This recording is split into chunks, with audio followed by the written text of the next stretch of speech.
ഉദയവർമ്മയുടെ മനസ്സ് മാറ്റാനുള്ള പ്രതാപവർമ്മയുടെ ശ്രമം. ഉദയനെയും കൂട്ടി പെണ്ണ് കാണാൻ വരുന്ന വിവരം ജഗന്നാഥവർമ്മയെ അറിയിക്കുന്ന പ്രതാപവർമ്മ. ഉദയൻ നന്ദനെ കാണാൻ ഉദയന്നൂരിലെത്തുന്നു. നന്ദനെ ചായയുമായി ഉദയന്റെ മുന്നിലെത്തിക്കാനുള്ള ഗൂഢശ്രമം നടക്കുന്നു. തന്ത്രങ്ങൾ അറിയാതെ നന്ദന ഉദയവർമ്മയുടെ മുന്നിൽ.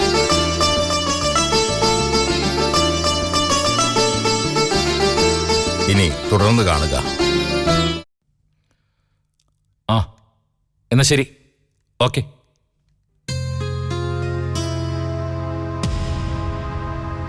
പ്രതാപേട്ടനെ വിളിച്ചത്. അവിടെ കാര്യങ്ങളെല്ലാം ഓക്കെ ആണത്രേ. അല്ലെങ്കിൽ പ്രശ്നം അവിടെയല്ലല്ലോ, ഇവിടെയല്ലേ? എന്ത് പ്രശ്നം? നമ്മൾ ഓക്കെ അല്ലേ? പക്ഷെ ഇന്നിവിടെ നടന്നത് പെണ്ണ് കാണലാണെന്ന് നമുക്കേ അറിയൂ.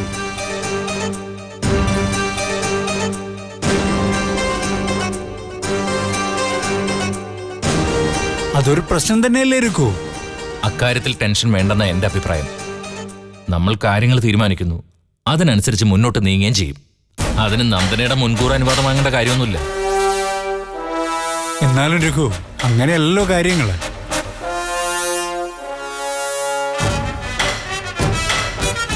പക്ഷേ കല്യാണ പെണ്ണിൻ്റെതാ നടത്തുന്നത് നമ്മളെ ചേട്ടാ. നമുക്ക് ഉചിതം തോന്നുന്ന ഒരു പ്രപ്പോസൽ വന്നു, അത് നടത്തി കൊടുക്കുന്നു. അതിനപ്പുറം ഒന്നുമില്ല. പറയാൻ എളുപ്പോ. ആ കൊച്ചിന്റെ ഉദയന്റെ പ്രായ വ്യത്യാസം തന്നെ ആലോചിച്ചു നോക്ക്. നേരിട്ട് ആളെ കണ്ടപ്പോ എനിക്ക് തന്നെ ഫീൽ ചെയ്തു. കല്യാണം കഴിപ്പിച്ചു കൊടുത്ത ആളുകൾ എന്ത് വിചാരിക്കും? അധികം ആളുകൾ കാണാതിരുന്ന പോരെ? കരക്കാരെ മുഴുവൻ ക്ഷണിച്ച് സദ്യ കൂട്ടി കല്യാണം നടത്തേണ്ട കാര്യമില്ല. ഒതുക്കത്തിൽ ഒരു കല്യാണം, അത് മതി. ജഗന്നാഥേട്ടന് ഇത്ര വറീഡാവൊന്നും വേണ്ട. നന്ദനയുടെ അഭിപ്രായമോ അഭിപ്രായ വ്യത്യാസമോ അതൊന്നും നമുക്ക് വിഷയമല്ല. പ്രതാപേട്ടന് നമ്മൾ കൈ കൊടുത്തതാണ്. അതുകൊണ്ട് ഉദയനും നന്ദനയുമായുള്ള കല്യാണം നടത്തിയേ പറ്റൂ. അല്ല, ചേട്ടനെന്താ ഇപ്പൊ ഇങ്ങനൊരു മനമാറ്റം? മനമാറ്റമൊന്നുമല്ല, അതിന്റെ വരും വരായികകൾ ആലോചിച്ചതാ.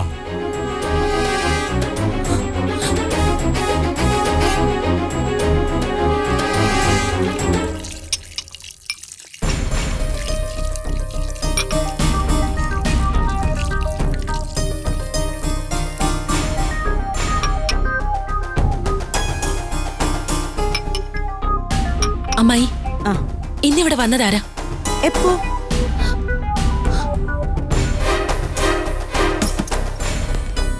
ആകെ ഒരാളല്ലേ ഇന്നിവിടെ വന്നുള്ളൂ. അതാരായിരുന്നു? പ്രതാപേട്ടൻ്റെ കൂടെ വന്നാണോ ഉദയവർമ്മ? നന്ദനെ കണ്ടതല്ലേ?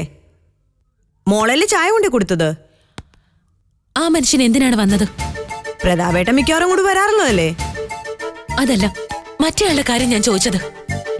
വെറുതെ ആയിരിക്കും, എനിക്കറിയില്ല കേട്ടോ. എന്തു പറ്റി നന്ദനെ? അമ്മായിക്ക് അറിയാം, എന്നോട് പറയാതിരിക്കുന്നതാ. സത്യം പറ, അയാള് പെണ്ണ് കാണാൻ വന്നതാണോ? പെണ്ണ് കാണാനോ? ആരെ? മതി അമ്മായി പറ്റിച്ചത്. അമ്മാവന്മാര് പറയുന്ന കേട്ടിട്ട് വരിക ഞാൻ. പെട്ടെന്ന് അമ്മായിയുടെ കൈക്കൊരു വേദന, അതും കുറച്ച് സമയത്തേക്ക് മാത്രം. എന്നിട്ട് എന്നെ കൊണ്ട് ചായ കുടിപ്പിക്കുന്നു. എല്ലാം മുൻകൂട്ടി തയ്യാറാക്കിയ പദ്ധതിയായിരുന്നു. മനസ്സിലായി എനിക്ക്. പക്ഷെ നന്ദനെ അപേക്ഷിക്കാൻ ഞാൻ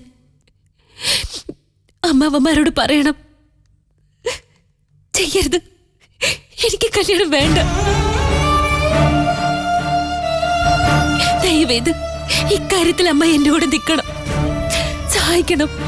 എന്താ നന്ദനെ ഇത്? ഇത്രയൊക്കെ ആയ സ്ഥിതിക്ക് ഉണ്ടായ കാര്യം ഞാൻ തുറന്നു പറയാം. ഈ വിവരം അറിഞ്ഞപ്പോ ഞാൻ ശക്തമായി എതിർത്തതാ. അതിന്റെ പേരിൽ രഘുവേട്ടനും ഞാനും തമ്മിൽ മുട്ടും വഴക്ക് തന്നെ ഉണ്ടായി. എന്നെ തല്ലിയില്ലെന്നേ ഉള്ളൂ. പക്ഷേ നമ്മൾ പെണ്ണുങ്ങൾ വിചാരിച്ചിട്ട് എന്താവാനാ? വെറുതെ സംസാരിക്കാമെന്നല്ലേ ഉള്ളൂ. എന്ത് സംഭവിച്ചാലും ഞാൻ ഈ കല്യാണത്തിന് സമ്മതിക്കില്ല. പക്ഷെ മോളെ നടത്തുന്നു പറഞ്ഞിരിക്കുക അവര്. എന്റെ സമ്മതം ഇല്ലാതെയോ? അതെങ്ങനെ നടക്കുക? രഘുവേട്ടനും വല്യേട്ടനും മാത്രമല്ല, മറുവശത്ത് സ്ട്രോങ് ആയി നിൽക്കുന്നത് പ്രതാപേട്ടനാ. ഏത് വിധേനയും വിചാരിച്ച കാര്യം നടത്താൻ പുള്ളി മിടുക്കനാ. ആ മിടുക്ക് ഇക്കാര്യത്തിൽ നടക്കാൻ പോകുന്നില്ല. ഞാനിവിടെ ഉണ്ടെങ്കിലല്ലേ കല്യാണം നടക്കൂ. അങ്ങനെ ഒരു തീരുമാനം ഉണ്ടായാ ഈ വീട്ടിൽ നിന്ന് ഓടിപ്പോവും ഞാൻ. മുത്തശ്ശിയിട്ടിട്ട് നന്ദനയ്ക്ക് അങ്ങനെ ഓടിപ്പോവാൻ പറ്റുമോ?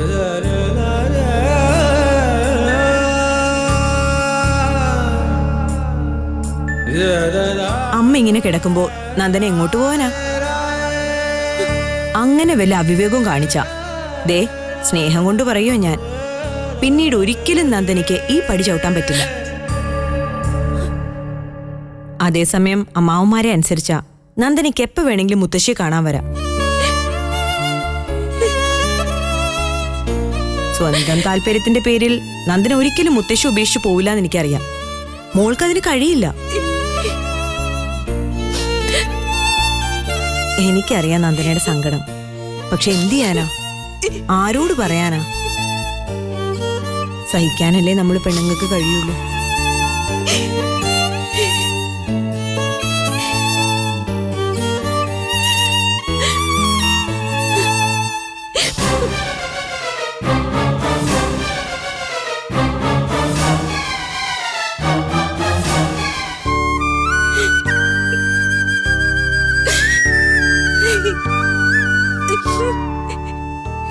മുത്തശ്ശി, ഇത് വല്ലതും കാണുന്നുണ്ടോ? അറിയുന്നുണ്ടോ? എല്ലാവരും ചേർന്ന് എന്റെ കല്യാണം നടത്താൻ പോവാ. ഒരുപാട് പ്രായമുള്ള ഒരാള്. ഞാൻ എന്താ മുത്തശ്ശി ചെയ്യേണ്ടത്? മുത്തശ്ശി ഒന്നും പറ. ഞാൻ എന്ത് വേണം? മുത്തശ്ശി, എനിക്ക് പേടി തോന്നുക. കല്യാണം നടത്തി തന്ന് ഒരു നല്ല ജീവിതത്തിലേക്ക് എന്നെ പറഞ്ഞു വിടാനുള്ള ഉദ്ദേശമല്ല, എന്നെ ബലി കൊടുക്കാനുള്ള ഉദ്ദേശമാ. അമ്മാവന്മാരും അമ്മയുടെ ഭർത്താവും പിന്നെ ആരൊക്കെയുണ്ട് ഈ കെണിയുടെ പിന്നിലെന്ന് എനിക്കറിയില്ല. എനിക്ക് മുത്തശ്ശി ഉപേക്ഷിച്ച് പോകാൻ വയ്യാഞ്ഞിട്ട, അല്ലെങ്കിൽ ഞാൻ ഇവിടുന്ന് ഓടി രക്ഷപ്പെടുമായിരുന്നു. പക്ഷെ കൊന്നാലും ഞാൻ ഈ കല്യാണത്തിന് സമ്മതിക്കില്ല. സമ്മതിക്കും.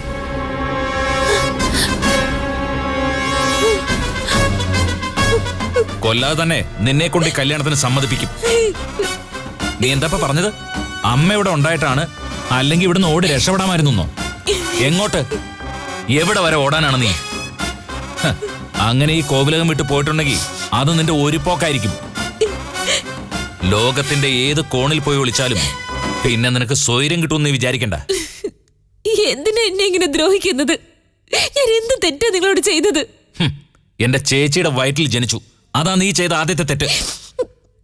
അന്യ നാട്ടിൽ കൊണ്ട് ഉപേക്ഷിച്ചിട്ടും പിന്നെയും തിരിച്ചു വന്നു, അത് പിന്നത്തെ തെറ്റ്. ഞാനായിട്ട് വന്നതല്ല, വരാൻ ആഗ്രഹിച്ചതുമല്ല. കുഞ്ഞമ്മയും മുത്തശ്ശിയും കൂടി എന്നെ കൂട്ടിക്കൊണ്ടു വന്നറിയാലോ. നിന്നെ തോളിലേറ്റിയതിന്റെ ശിക്ഷ അവർക്ക് കിട്ടിയില്ലേ? എന്റെ പെങ്ങളെ ആയുസെത്താതെ മരിച്ചു. അമ്മതാ ഈ കിടപ്പിലും. ഒക്കെ നിന്റെ ജന്മദോഷം കൊണ്ടുണ്ടായ ശാപങ്ങളാ. അങ്ങനൊന്നും പറയില്ലേ ചെറിയമ്മാവ. ചെറിയമ്മാവനോ? നീ ചെയ്ത ദ്രോഹങ്ങൾ ഓർത്താ നാട് കിടത്താ വേണ്ടത്. പകരം കല്യാണം കഴിപ്പിച്ചു വിടുന്നു. അത് ഞങ്ങളുടെ മനസ്സിന്റെ വലിപ്പം കൊണ്ടാന്ന് കൂട്ടിക്കോ. മര്യാദക്കാണെങ്കിൽ അങ്ങനെ, അല്ലെങ്കിൽ ഇതിവിടം കൊണ്ടൊന്നും തീരില്ല. ഓർത്തോ നീ?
മനീഷേ,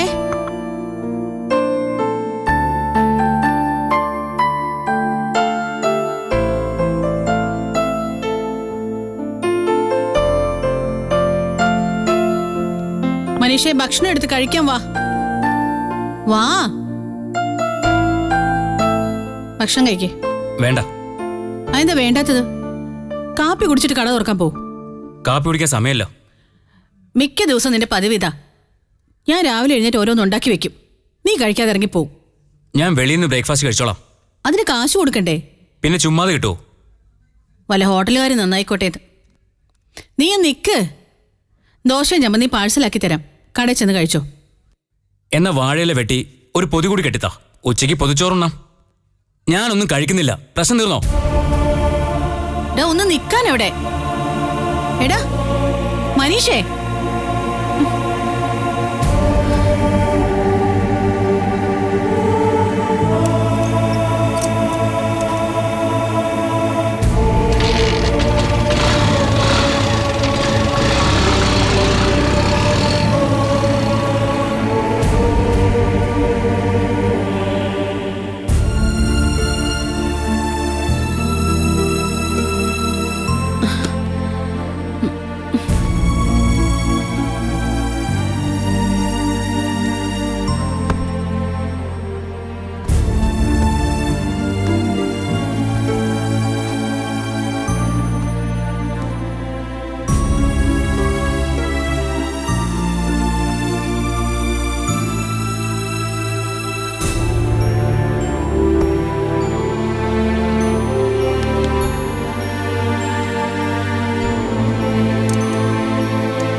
അത് ശരി. അപ്പൊ ഇത്രത്തോളം എത്തി നിന്റെ മോൻ.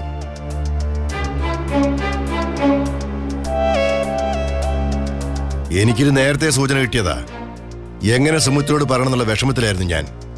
കുറെ ദിവസമായി അത് തന്നെ വിചാരിക്കുന്നു. എനിക്ക് ചെറിയ സംശയം ഉണ്ടായിരുന്നു, പക്ഷെ ഇത്രത്തോളം വിചാരിച്ചില്ല. മിക്ക ദിവസവും കടയടച്ചിട്ട് അവൻ രാത്രി ഒരുപാട് താമസിച്ചാ വരാറ്. ഇനിയിപ്പൊ നേരത്തെ വന്നാലും മുറി അടച്ചിരിക്കും. അത്താഴം ഉണ്ണാൻ വരില്ല.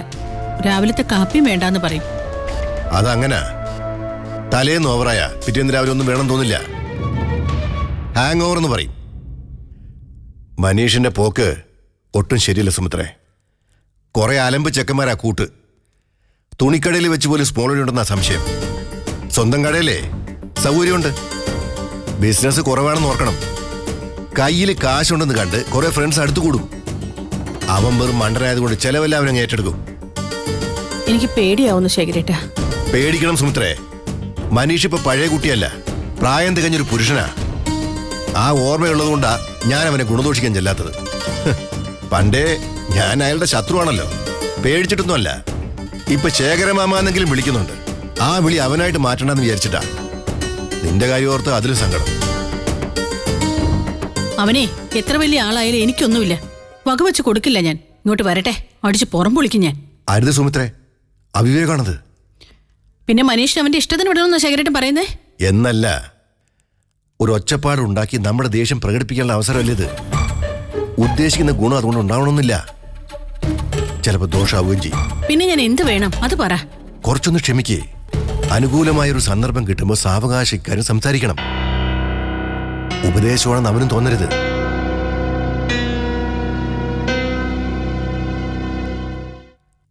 സുമിത്ര വിഷമിക്കാതെ. ഇതൊക്കെ മിക്ക വീട്ടിൽ നടക്കുന്ന വിഷയങ്ങളാ. നീ അതോർത്ത് വെറുതെ മനസ്സ് വിഷമിപ്പിക്കണ്ട. ഒക്കെ നേരെയാവും. അല്ല, അമ്പിളി വിളിക്കാറുണ്ടോ? അനിലയുടെ വല്ല വിവരം? ഇല്ല.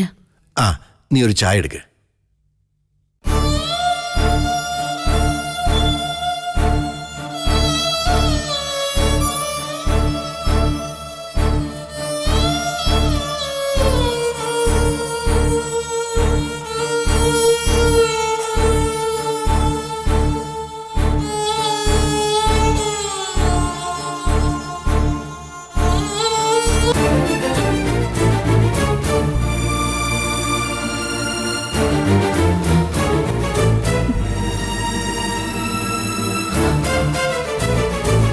സുമിത്രേ, എവിടെ?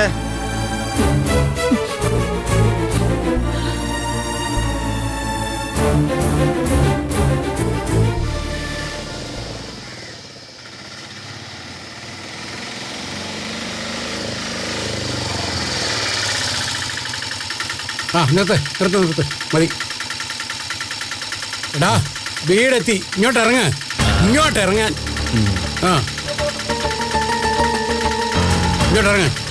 അപ്പൊ ഓക്കെ, സീ യു. അവിടെ ആരും ഇല്ലല്ലോ, നടക്ക്.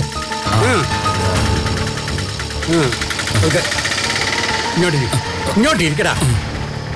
അയ്യോ, എന്ത് പറ്റി? കുഴപ്പമൊന്നുമില്ല. ഞാൻ ഓക്കെ. കടയുടെ മുമ്പിൽ വശപ്പശകായിട്ടിരുന്നപ്പം ഞാൻ ഇങ്ങനെ പിടിച്ചോണ്ട് പോന്നു.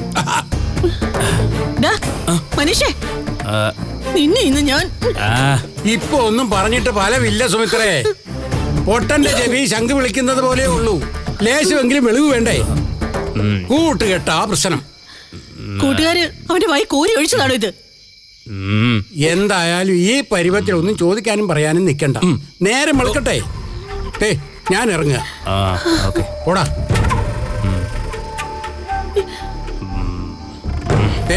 പിന്നൊരു കാര്യം, മനീഷ് എന്തെങ്കിലും ആവശ്യം പറയുമ്പോൾ അയൽക്കാരനെന്ന നിലയിൽ ഞാൻ വന്ന് സഹായിക്കാറുണ്ട് എന്ന് കരുതി പയ്യന്റെ ഇത്തരം പരിപാടികൾക്ക് ഞാൻ കൂട്ടി നിൽക്കുകയല്ല കേട്ടോ. ഇവനെ പിടിച്ച റൂമിലോട്ട് കൊണ്ട് കിടത്ത്. പോടാ. മനീഷേ, പോടാ, ആഹാരം കഴിക്കാം. ഞാൻ കഴിച്ചോളാം. മനീഷേ, ഞാൻ വരാം.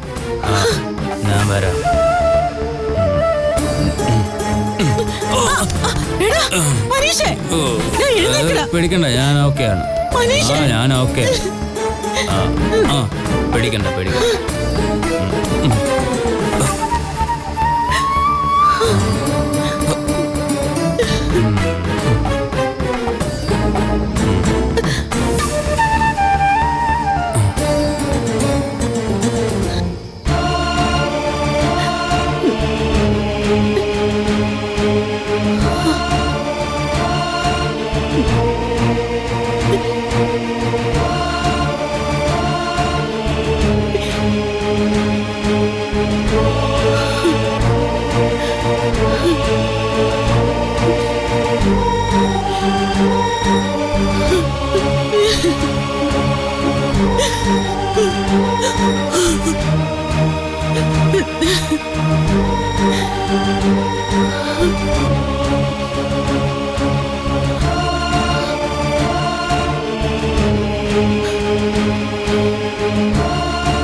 തനന